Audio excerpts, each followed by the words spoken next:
Okay, so small reminder before I start my video. Please subscribe if you are interested and leave a comment to help improve my video. Thanks. Hello, and tonight we are gonna playing Fanny's Improbable Dream. I cannot speak very loud because there's a lot of people here, which is annoying. But it is okay. At least we can record things. So let's go play the game, shall we? This game has been 1 month old, but looking good, I think. Look at those shooting stars. Yeah, that one. Lovely. Let's go. Hemangioma. What is hemangioma? Oh no. The text is very small, which is kinda bad, but it's okay. Look at the character. What is this? Birthmark or something like that? That's what my parents told me it was called. Oh, it's a tumor. Okay. No one knows why it happens. Some people are just unlucky, I guess. Mine started appearing a few weeks after I was born. A slight discoloration of skin, barely noticeable at first, that slowly began to take over my face little by little. They start off flat and grow bigger and bigger with time. After a point, they reach their limit and begin to shrink, eventually disappearing altogether. Hey, that is nice. Most children who have hemangiomas lose them by the time they are 10. I didn't. Oh no, that hurt. Around the time I start junior high, the doctors start giving me all sorts of medication in order to get it to recede, but there were limited results. The main swollen bulge of the tumor shrank for the most part, but other than that, nothing changed. I'm still left with a huge dark red patch of rough, rubbery skin on my face. I can see that. I hate it. Oh. Surgery was discussed at one point, but considering how close to my eye this thing is, it will be risky. Oh, no, I skipped something. My parents decided against it. They said that I didn't need it, that I could still live a perfectly happy life the way things were, and that was that. Hemangioma and tumor sounds like scary words, but in fact hemangiomas are almost always harmless, so they are not scary at all. Okay. Well, not to everyone else. They still are to me, not because of what mine could do to me, but what it does to other people. Ah, talking about Sartre, aren't you? Sartre. How do you say his name? Sartre? Sartre. I think it's Sartre. I can even begin to recall the amount of times a stranger has gawked at me on the street or shuddered in repulsion at the sight of my face. The worst part is, I don't blame them. Oh. After a while, I began to feel like I deserve every mean comment, every snarky remark, and every playtime left alone. While everyone else had fun together, they were right. Oh, I'm ugly. Oh. Every time I see it, touch it, or remember that it's there, I just want to die. Oh, this is a really heavy visual novel, isn't it? I already know because I saw the description on Twitter, but I didn't expect that it will be this heavy. And my voice being this low is not helpful at all. My parents used to tell me that it didn't matter what I looked like, that the people who were rude about it were the problem, not me. They always insist that I grew up just the same as everyone else. But did that happen? No. Feedback. They were wrong. How can I hold a conversation with somebody with them staring at a monstrosity on my face? How can I have friends when no one can stand to look at me? And how can my parents pretend that they are happy when their child is an outcast, a reject, a freak? Oh well, I know how that feels. I figured out pretty quickly that there was no point in trying to be normal. Yeah, there's no point to be normal. Not normal, actually. We are normal. There's no point to be healthy like that. Someone like me could never fit in with any group of friends. They only keep me around so that I could be the butt of everyone's jokes. Then kick them butt. That's simple, kick their butt. I started doing everything I could not to not be noticed. I put the absolute minimum effort into everything. I thought myself to be invincible. Yes, I felt lonely and isolated, but it was better than being picked on. Oh, that's just the way I have to live my life for now. Why there's no audio? Oh, do I turn the audio off? Sorry about that. Oh well, sorry about that. I thought that there was no sound at all. Okay, now it's on. I might be 17 and almost ready to face the real world, but as long as I have this hemangioma, I'll never be able to face anything. Oh dear. Sorry, I have to pause a little bit. But oh dear indeed. Let me tell you something. Being 18 years old wouldn't change that much of a thing in your life. It's just a legal thing. There's nothing much change. It doesn't really impact your life that much. It's just, well, a legal thing. Just saying. Not even my own face. Aha, now we are changing scenery. Oh, chapter 1, curiosity. How many chapters are there? Help me, God. Just another day. Oh, yes. The other students around me are sharing whispered chatter as usual, like what I'm doing right now. I'm whispering at the front of the microphone. I sit right at the back of the room so I can see everybody else in the class. More importantly, they can't see me. I understand. I really love to sleep at the back of the class. It's one of my safety barriers. You tend to make a lot of them when you have a problem like I do. Or I sit in the front of the class and sleep. Yeah, what are we going to do? I sleep everywhere where I want, in the front or in the back, but as long as none of my parents are watching. Glancing back at my workbook, I let my eyes come over the questions again. I have answered them all, but the incessant scratching of pens on paper tells me that everyone else is still working. It usually plays out this way. I usually just put my paper in the front and go home quickly. And getting a bad grades. Yay. I've never exactly been smart, but with nobody to talk to and no wish to be noticed, I just put my head into my schoolwork. Thanks to this, I have never had any issue with low grades. Oh, the last thing I want is to be called out for not putting in enough effort. Who cares about that? Right? You cares. Oh, everybody has their own experience. You has you, me has me. Wouldn't really help with the whole not being noticed thing. But with those experiences, we can learn from each other. With nothing else to do, I let my gaze move to the view out of the windows to my left.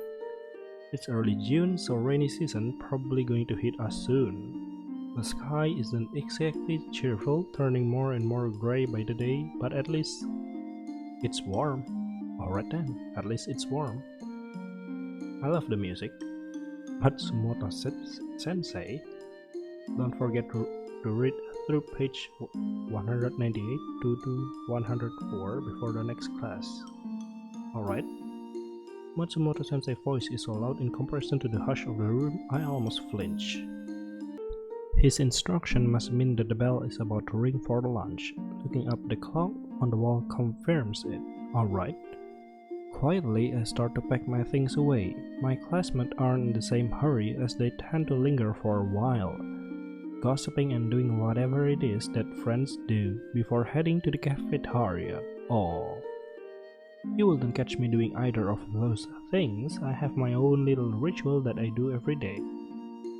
After finding a secluded spot not long after I first came to the school, I have always eaten there alone, away from prying eyes. It is more comfortable that way. Yeah, it is. I agree. Thinking about it makes me even more anxious to get there and enjoy at least an hour of peace before I have to come back to another room full of people. Matsumoto Sensei. Remember, it's Wednesday, so you have got your science quiz coming up after lunch. The classroom erupts in a collective groan. I think I'm the only person who doesn't object. Hoisting my bag onto my shoulder and leaning forward in my seat, I find myself staring at a clock, watching the second hand tick by, waiting for the first acceptable moment to leave the room. The faster I can get away from everyone, the better. Why don't you just leave the room like I do? I'm such a bad student. The wait feels impossibly drawn out, time seeming to slow down, but eventually the hands synchronize on the hour. Ah, a bell sound, alright. The bell rings out shrilly in the corridor, acting like the starting gun of a race. I stand up from my seat before anybody else does, turning toward the door, grateful to escape the discomfort of the crowded room. However, just as I am taking my first step, another sound echoes across the classroom, coming from the opposite direction. Akane. Ah, so we are Akane. Interesting. My entire body freezes in place. Ooh. The teacher never calls on me. I'm the unremarkable kid who gets decent grades and never say a word, which is suspicious. Perhaps that's why. What does he want with me? Oh, heartbeat. I struggle to twist my rigid limbs back towards the front of the classroom, highly aware of many students glancing at me as I do. This is exactly the kind of thing I hate. There's nothing in the world that I want to do more than just run out of the room, but I guess I can't. Fixing my eyes on the floor in a desperate attempt to ignore everybody's gaze, I forced myself to walk up to Matsumoto Sensei's desk. To be honest, I'm surprised that he called on me like that in front of everyone. He's the one who let me sit behind the rest of the class and who never makes me answer a question or read a passage from a textbook. He knows what I'm like. My anxiety has always been something that was just accepted since I came to this school. I think as long as my work is good, they'll let it slide. They don't tend to push me into anything. Oops, I skipped something. As I reach his desk, he steps back from it towards a blackboard. He's probably realized how awkward this is for me and is trying to put more space between us and the rest of the class. I take a lightning-fast glance backward at everybody. The noise level in the room has gone up considerably. Friends starting to gather up in groups and talk among themselves, and others are leaving the room to get lunch. It gives me the slightest bit of relief to know that I'm no longer the center of most people's attention. Still uncomfortable, I meet Matsumoto Sensei's eyes briefly to let him know that I'm ready to listen to whatever it is that he wants to say. This visual novel has a lot of description of the situation, the experience of someone who's having this illness and anxiety. Lovely. Hopefully this will be quick. I don't know, we'll see about that, shall we? Oh, I didn't expect that Matsumoto Sensei have a sprite, but okay. Akane, I've got a proposition for you. Why can't you just say it in the office? Why do you have to say it now? Why do you have to torture us with this? A highly unusual start to a conversation indeed. The school has been in touch with your parents. We're all a little concerned about your progress here. My progress? He can mean my grades. Nope. He means your social relationship. Your work is quite satisfactory, but there's been talk about your interaction with other students, or lack of, should I say. His facial grows a bit awkward for a second before he regains his usual serious gaze. He's probably not used to having to talk about this kind of things. I thought that my solitary ways have been glossed over in the light of my decent schoolwork, but I guess I couldn't hide my problems forever. I understand that you have had issues, there's no point going into them now. I thank him silently inside my own head. The other teachers and your parents are worried about your future, Akane. What you'll do once you leave school. It will be very difficult for someone of your nature to succeed in life. You understand? Oh, I understand a lot. I understand a lot. I know exactly what he's talking about. The thought of graduating and having to find some way of supporting myself, integrating myself into society, getting a job. Ooh, it's bad. But who says you need to integrate to society? Huh? You just need to dominate society. Just saying. It is too much to handle. Instead of facing it up to it, I simply throw myself into the present moment, living in some sort of fantasy that I will never get to that point. I know I'm wrong, of course, but it's all I can do to keep myself going for now. From Matsumoto-sensei's doubtful expression, I can sense that he's probably aware of it. I nod tensely and he exhales, seeming to have a lot in his mind. A suggestion has been put forward that may help you with this. Something for you to try out. Someone, isn't it? I don't like where this is going. If my parents think I'm enrolling into some kind of therapy group or getting doped up on anxiety medication. You used to play the piano, didn't you? Oh, interesting. Indeed. What's that got to do with anything? Interesting. Yes. Oh, Kakeru, Akane, which one is us? I mumbled the word quietly, still bemused. Of all the things I was expecting him to say, that wasn't one of them. Interesting indeed then. Your parents tell me you quite enjoyed it as a younger child. Enjoy is probably too strong a word. I took up the instrument as something to do since I never really had any friends to hang out with. I don't know why I chose the piano. It could have been anything. Really. I had private lessons for a while. It was a half decent way to pass the time, although I never really put my heart and soul into it. After a while, I've just lost interest. I don't consider myself a musician, so I didn't feel bad about letting the hobby go. Besides, it's kinda impossible to practice when you don't have a piano at home. Interesting. I have never really thought about it since, having not played for years. It's just another part of my life that fell by the wayside when I decided to isolate myself from the world as much as I could. I still don't understand why this is relevant to my anxiety. How would you like to try it again? Interesting. I glance up at him after hearing his question, and he has an unsettling mixture of concern and optimism in his eyes as he searches my face for a reaction. It's been suggested that you join the music club as an after-school activity. Interesting. Ooh, the music stops? I think it's the fear in my eyes that causes him to avert his gaze for a moment. Yeah, the music stops because of that. The music club? Ooh, heartbeat. I've never joined a school club in my life. A room full of people expected to work together in close proximity to make something happen is the complete opposite of what I want. I want everything to stay the way it is. I want to sit at the back of the class unscraped by, unnoticed by everyone else. How on earth could someone like me join a club? Matsumoto-sensei clearly noticed my internal panicking and tries to come across more gently as he continues. I understand that this is a difficult concept for you, Akane. The issue is that the longer you remain like this, the harder it will be to break out of it. Interesting. I know he's right, I just cannot stand it.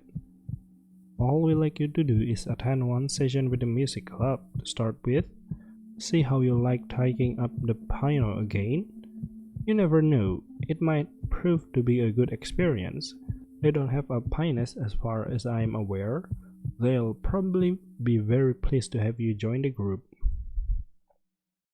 A disgusting-faced hermit who hasn't practiced his instrument for years and can't hold a conversation with anyone. Oh yeah, I'm sure they'd be thrilled to have me. Oh no.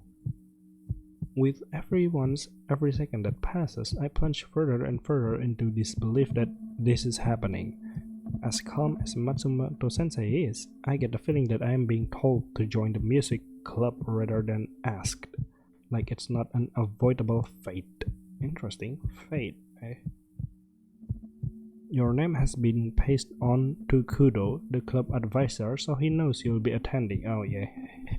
It's not being asked, it's being told. This fact proved my suspicion exactly. If I were you, I'd head over there today after school. The quicker you begin, the quicker you can start to make progress.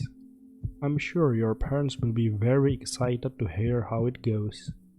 I'm sure they will. I can't believe they volunteered me for this without asking me. My thoughts threaten to consume me entirely, but I can feel Matsumoto-sensei's eyes boring into my face, waiting for some sort of answer.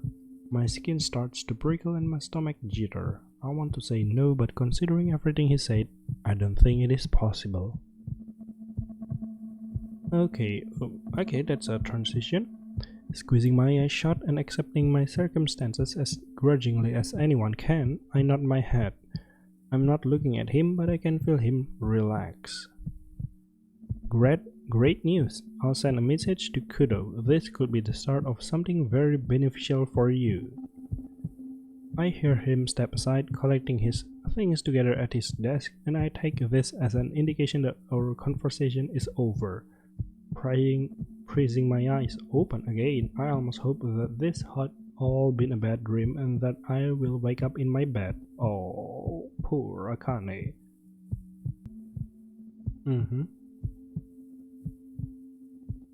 Ooh, another transition. Unfortunately, the classroom comes hazily back into view. It is real. A little too overwhelmed to think properly, I course my leg to work again, propelling me towards the door. Let's just focus on getting to my safe spot first. Oh no, again. I held my nerves again at the sound of my own name being called once more. My nerves somewhat frazzled, I don't turn around, simply waiting for him to speak again. What he says is something I can bring myself to fathom as a possible reality. No one's going to laugh at you. Oh. Is it? We'll see about that. The hours since Matsumoto-sensei announcement have passed both agonizingly slow and far too fast, and I don't think my inner monologue has been this loud inside my own head for a long time. Part of me still doesn't want to believe the truth, but multiple times I have had to force myself to face reality. I've been put forward to try out the music club regardless of how I feel about it. My parents put me up for this without even saying a word, knowing how horrifying it will be for me. Oh, I really must be a disappointment. Oh, no, you are not. I don't blame them for wanting a normal child, someone who's outgoing and makes friends easily. It's what every other set of parents has, but they should know by now that it's never going to happen with me. I have carved out a routine for myself and I don't want to deviate from it. Besides, this music club situation is precisely the type of thing I try to avoid. I knew that they are trying to nudge me into facing my fears, but this is too much. Every time I try to picture the scene, I'm terrified by what I see. A bright room packed with friends who know each other well, all turning to face me in silent horror as I walk in, too afraid to look anybody in the eyes. So I try to suck it up and just play the piano. I make a complete mess of it, severely out of practice. Everyone gets frustrated and everyone then blames me and then blah blah blah like that, isn't it? The advisor tells me I'm not good enough. I freak out, trying to endure everybody's stares. Panic attack ensues. Oh. Total humiliation. That's what I imagine will happen, and yet I can seem to prevent it. I can bring myself to run away. The expectation of my parents and the teachers keep me chained to my obligation. Oh, the usual chain, isn't it? So I can carry on walking towards the music club room. Now I kinda want to escape from that chain too. I really want to, but I just can't. For now.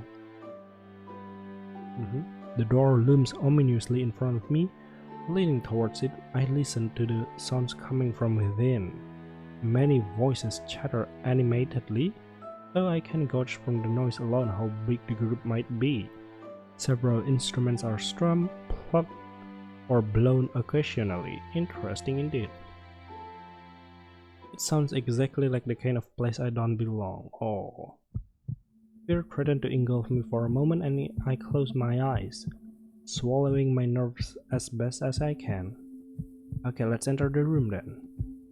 Just do it, Kakeru. Kakeru, just get through this one meeting. That's what Matsumoto-sensei had asked of me. Sorry about that. Attend one session with the music club to start with. All I have to do is fumble my way through this. However god awful it might be, and then I can go back to Matsumoto-sensei and tell him that it's not for me, and I'll never have to see any of these people again. He can be mad at me for trying. It's what he told me to do. Taking the deepest breath I possibly can, I do everything in my power to steady myself, before pushing the door open slowly. Oh, one piano. Interesting. It's loud in here. Though most conversation continued in the wake of my arrival, a few people turned to look at me. I automatically drop my gaze, swiveling slightly so that I almost have my back to them. I can see the club advisor out of the corner of my eyes, sitting to the side of the group. Wanting to get this whole ordeal over with, I start shuffling towards him. He stands up as soon as I begin to move, probably having noticed my clumsy entrance straight away. Ah, Akane Kakeru was it? Indeed it is. I nod awkwardly, not quite able to say anything just yet. My nerves need to stop making me feel sick first. Welcome to the music club. You have come to us at a good time actually. Our last pianist dropped out a few months ago. We have been hoping to find another one, but hadn't had any luck until now. I sneak a little glimpse of him. He seems a bit more easygoing than the other teacher. Not as well presented as Matsumoto-sensei, his lopsided grin almost makes me relax ever so slightly. However, I can help but laugh internally at his enthusiasm. I'm sure he won't be as keen on me once he saw how bad I am at my instrument. He pauses for a moment, seeming to be waiting for me to say something, but I still can't bring myself to open my mouth. I manage the occasional single word to Matsumoto-sensei, but even then, we have only had about 3 conversations in the entire time we have known each other, including today. Kudo-sensei is new territory. After a moment, he straightens up, apparently realizing that he is going to have to take the lead. He turns to face the other student, and for a moment I begin to dread the inevitable class introduction. Oh, everyone will definitely be staring at me then. However, after glancing back at me briefly, he seems to decide against it, seeing how tense I am. My whole body throbs in relief. Ah, lovely. Thank you very much, Kudo-sensei. Alright everyone, it is time to begin. He claps his hand as he speaks, and the tangle of students take notice immediately, extracting themselves from their friendship group and taking their places. Everyone seems very obedient, or perhaps they just really enjoy the music club and can't wait to get started. I'm sure my presence has something to do with it. Interesting. First of all, I'd like to show you our newest recruit what you're capable of. I think we'll have the badge piece, please. Oh, the Bach. Bash or Bach. Bluffing. A few eyes move to land on me briefly, but overall, nobody seems to question why I haven't introduced myself to the club. As they shuffle through their sheet music, I find myself praising whatever gods may or may not exist for the fact that no one has tried to talk to me. Okay, I think I have to end the video right there because it will be too long if I continue to play it. So, see you in the next part. Bye bye.